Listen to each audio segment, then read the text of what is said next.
Olá pessoal, tudo bem? Aqui é a doutora Ira Oekama e hoje nós vamos falar de um tema muito interessante que gera muitas questões, que é o bruxismo.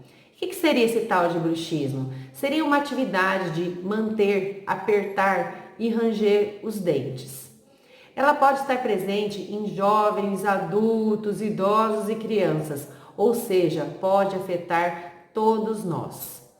O bruxismo geralmente ele é identificado pelo cirurgião dentista, onde o paciente apresenta desgastes dentais, fraturas de dente ou de restaurações, retrações na gengiva que podem acarretar em sensibilidade dentinária. O que é isso, né? É quando a gente toma gelado, toma quente, come um doce e sente aquela dorzinha que é muito rápida e passageira.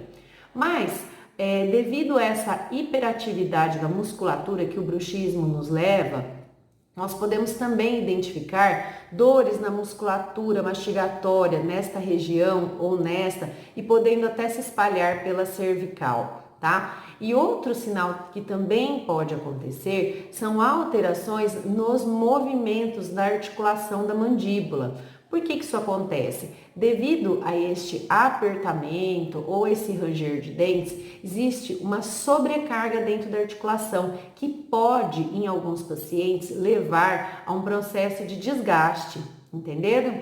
Bom, nos próximos vídeos nós vamos falar sobre os métodos de diagnóstico e tratamento do bruxismo, ok? Espero que essas informações tenham sido úteis e até a próxima. Obrigada e um abraço.